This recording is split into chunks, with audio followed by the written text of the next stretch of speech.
Hey guys, I know I said I was going to review Blade for my next review, but here's the thing. I was listening to Master of Puppets for such a long time. I've been listening to Master of Puppets on my record player, on my phone, in the car. But, I think it's because I've been listening to Master of Puppets for such a bit, it's time for me to review it. Master of Puppets. You'll appreciate this album even more once you watch the documentary that I have put in the description below, Hypnotizing Power, the story of Master of Puppets, a documentary about the story behind this metal masterpiece. Fact, when I bought this from the record store, when it was wrapped in plastic, right about here, it had a sticker that said, "The greatest heavy metal album ever made."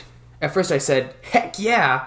But after discovering other heavy metal bands like Judas Priest, Iron Maiden, I began thinking, is this really the best heavy metal album ever made? I think so. Well, I think there are two albums that are the greatest heavy metal albums of all time, and that is The Number of the Beast, which I have in that crate by Iron Maiden, and this one, Master of Puppets. If you buy this album, when you buy this album, keep it. Don't sell it, keep it. This album is timeless. And you know what? From now on, they should put in brackets here or wherever, they should put in brackets his last album. Yes, Cliff Burton, the bass player right here, this was his final album with Metallica before his tragic death, which happened just months after the release of Master of Puppets. But there's more to Cliff Burton's life than his passing. This album is definitely Metallica's big break. Prior to the Black Album, this was the album that put them on the map as thrash metal kings. And the song, in fact, believe it or not, the song on here, Disposable Heroes, right here, Disposable Heroes was supposed to be the original title of this album, hence why the helmet, the soldiers' crosses. But then I guess they had to add in the puppet strings for Master of Puppets. Master of Puppets, the song is about addictions, not just to drugs and alcohol, but to all addictions: pornography, gambling, fire, impulse control problems. That's what Master of Puppets, the song's about. Battery is not quite about battery as in the assault charges, like so and so was charged for battery. No, Battery was named after an experience that they had in San Francisco, or living in San Francisco. They lived on, most of their lives, according to James Hetfield, the lead singer and rhythm guitarist, Battery Street, 444 Battery Street, San Francisco was their home for a long period of time. During the heyday of Metallica, that's where they lived, San Francisco.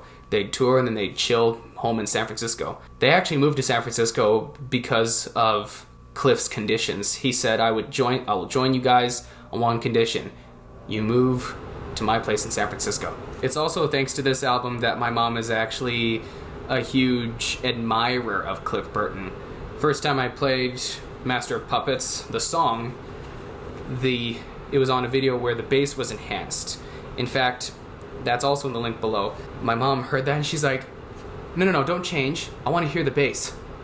And my mom looked at me with this look on her face like, she goes, honey, listen to this guy go. And I was like, yeah, he's the bass player. My mom's like, this guy's incredible. Orion was the song that allowed Cliff Burton to shine. Most people associate Orion with Cliff Burton, mainly because it featured some of his most complex and almost impossible bass solos to cover. Like, you ever looked up I look up videos of guys that play bass and they, cover Cliff Burton's part on Orion. I don't even know how they could cover it. That's just such a complex song to cover, especially for bass. Cliff Burton did a lot of unforgettable and electrifying tricks with the bass. Well, sure, one hand he used the wah-wah pedal, but he made his bass sound like an electric guitar, like a guitar. In fact, when James Hetfield and Lars Ulrich first met him, they thought he was playing a guitar, but then they were like, oh no, he's playing a bass. We've got to get him in our band.